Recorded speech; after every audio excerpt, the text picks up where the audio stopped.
जब तक कोई आदमी धर्म को ठीक ठीक नहीं समझेगा, धर्म को अपने भीतर नहीं झांकेगा, तो तब तक बड़ा बड़ा संदेहग्रस्त रहेगा। और संदेह इसलिए, जानते हो संदेह क्यों? संदेह इसलिए रहेगा क्योंकि उसने अपने साधन को ही साध्य समझ लिया है। साधन ही साध्य हो गया है। और साधन क्या है? साधन ऐसे है कि जैसे कि कोई वाहन। और वाहन का प्रयोग क्यों होता है? ऑफिस जाने के लिए, घर लौटने के लिए, घर से निकलने के लिए। मगर कोई आदमी अगर ऐसा बोले कि मैं गाड़ी से नीचे उतरता ही नहीं हूँ, गाड़ी से उतरने से ही मना कर दे, तो फिर क्या होगा? फिर तो मामला बड़ा दूसरा हो जाता है। ऐसे ही धर्म बड़ा ही नितांत निजी अनुभव है। और ये अनुभव बड़ा कीमती भी है। कीमती इसलिए है क्योंकि व्यक्तिगत अनुभव है, अपना अनुभव है, किसी दूसरे का अनुभव नहीं। अभी तो जो हम बोलते हैं दूसरे के अनुभव के बारे में बोलते हैं कि दूसरों को क्या क्या अनुभव हुए, लेकिन हमारा अनुभव, व्यक्तिगत अनुभव, वह हम छोड़ देते हैं।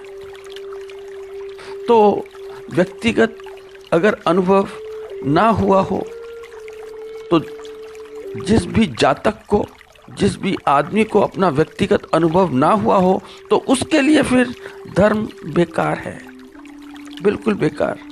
फिर वह एक ही काम कर सकता है कि एक धर्म को छोड़ेगा और दूसरा पकड़ लेगा। क्योंकि जैसे पहले धर्म में व्यक्तिगत अनुभव नहीं हुआ है, वैसा ही दूसरे धर्म में भी होगा, तीसरे धर्म में भी होगा, चौथे धर्म में भी होगा। तो उसके लिए सारा का सारा धर्म का अनुभव बेकार है। बात को समझना, क्योंकि जब तक निजी अनुभव नहीं है, उस समय तक व्यक्ति धार्मिक नहीं हो सकता। उस समय तक बस ऐसा हो सकता है कि धर्म एक औपचारिकता हो, औपचारिकता, फॉर्मेलिटी, ऐसी फॉर्मेलिटी, ऐसी औपचारिकता कि जैसे नाम के पीछे तुम लिख देते हो। क्या लिखते हो? जाति। और क्या लिखते हो? वर्ण। और क्या लिखते हो? कुछ भी लिखो, जाति लिखो, वर्ण लिखो या संप्रदाय लिखो, तो नाम के पीछे जो धर्म लिखा है वह सिर्फ कागजी कार्यवाही में काम आता है। जहाँ जहाँ कागजी कार्यवाही होती है वहाँ पर तुम लिख देते हो, मगर जीवन में नहीं आता। कागजी कार्यवाही संबंधों में, जैसे कि शादी विवाह है, क्या गोत्र है, क्या वर्ण है, क्या संप्रदाय है, वहाँ काम आता है। लेकिन निजी जीवन में बिल्कुल बेकार है। तो नाम के पीछे जो स्टिकर लगाया है धर्म का, वो जीवन में काम नहीं करता। तो ये तो हो सकता है कि तुम्हारे धर्म ने तुम्हें शिक्षित तो किया है, मगर दीक्षित नहीं किया। और जानते हो, शिक्षा और दीक्षा में बड़ा गहरा भेद है, बड़ा गहरा। और क्या भेद है? भेद ये है कि शिक्षा मन को बड़ा समृद्ध करती है, लेकिन दीक्षा हृदय को समृद्ध करती है। तो दीक्षा तो कुछ दूसरी ही बात है, कोई दूसरा ही आयाम है। तो दीक्षा तो है नहीं, सारी की सारी शिक्षा ही शिक्षा है। इसीलिए तो इतना विवाद है, इतना उपद्रव है। तुम कोई भी एक धर्म उठाओ, उसके भीतर बड़ी बड़ी धाराएं हैं। एक धर्म के भीतर ही 100 भेद हैं। दो धर्मों की बात तो तुम छोड़ दो, तुम कोई भी एक धर्म लो, एक ही धर्म। तो एक ही धर्म के भीतर लोगों में बड़े बड़े विरोधाभास मिलेंगे, बड़े विरोधाभास। तुम देख लो, हर धर्म के अंदर बड़े विरोधाभास हैं। और क्यों हैं जानते हो? क्योंकि शिक्षा तो है मगर दीक्षा नहीं है। दीक्षा दूर दूर तक नहीं। तो मन तो समृद्ध हो गया मगर हृदय वैसे का वैसे ही रहा, खाली खाली, पूरा पूरा खाली।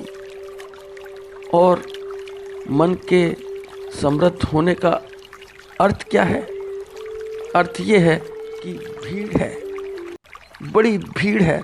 तुम जाओ, मंदिरों में जाओ, तुम मंदिरों में झांक कर देखो या गिरजाघर में या मस्जिदों में, वहाँ पर तुम्हें भीड़ ही भीड़ मिलेगी। तो भीड़ को देखकर हमें झूठी सांत्वना मिल जाती है। क्या सांत्वना मिलती है? कि जब इतने सारे लोग धार्मिक हैं तो मैं इनमें शामिल, और क्योंकि मैं इनमें शामिल तो फिर मैं तो स्वतः ही धार्मिक हो गया, अपने आप ही ऑलरेडी। लेकिन भीतर से हर आदमी को पता है कि धर्म का मेरे पास कोई भी अनुभव नहीं है। अगर अनुभव है तो समाज का है, संस्कृति का है, लेकिन बाकी कोई भी अनुभव नहीं। इतिहास का अनुभव है, भूगोल का अनुभव है, ये सारे बस धर्म को छोड़कर ही सारे अनुभव हैं। फिर जिस धर्म में तुम हो और उससे तुम्हें कोई अनुभव प्राप्त ना हुआ हो, तो फिर कोई ऐसा आदमी होता है कि धर्मांतरण की बात सोचने लगता है। बात को जरा ठीक से समझते हैं कि धर्मांतरण है क्या। धर्मांतरण से और कुछ भी नहीं होता, सिर्फ सरनेम बदलता है और कुछ भी नहीं। कि तुम हिंदू हो तो स्टिकर लगा है, ईसाई हो तो स्टिकर लगा है, मुसलमान हो तो स्टिकर लगा है, बस। थोड़ा बात समझते हैं। हुआ क्या कि स्वामी विवेकानंद अमेरिका में थे और स्वामी जी तो स्वामी जी हैं, तो उनके लेक्चर्स होते थे, उनके अनेकों लेक्चर्स हुए। और फिर एक बात और भी है कि स्वामी विवेकानंद बोले और उनकी बोली का जो इफ़ेक्ट है वो लोगों पर ना जाए, ऐसा हो ही नहीं सकता। तो उनके धर्म संबंधी विचारों से बड़ा इन्फ्लुएंस्ड होकर एक यूनिवर्सिटी के टीचर पहुंच गए उनके पास, और वे शिक्षक स्वामी जी से ऐसा बोले कि मैं आपके धर्म से बड़ा इन्फ्लुएंस्ड हूँ, बड़ा ही प्रभावित हूँ, अत्यंत प्रभावित, अति प्रभावित। तो मेरी आपसे एक प्रार्थना है, एक विनती छोटी सी, कि मेरे ऊपर भी आपका आशीर्वाद रहे, और ये आशीर्वाद रहे कि आप मुझे हिंदू धर्म में दीक्षित कर लें।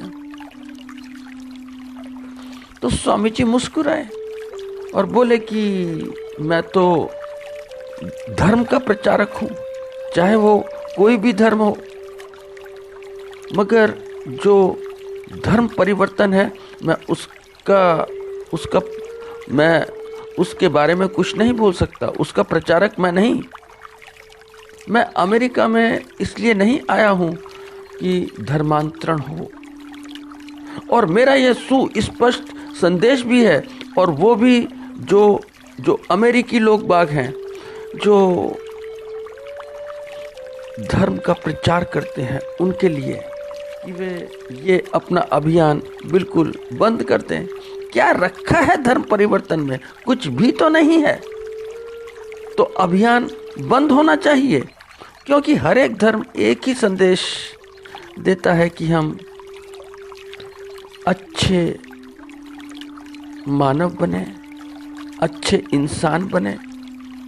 और जो हिंदू दर्शन है उसका सिर्फ एक ही संदेश है, और वो ये संदेश है कि विश्व बंधुत्व, सारे भाई हैं, कि सारी जो पृथ्वी है मेरा एक परिवार है, घर है, मेरा कुटुंब है।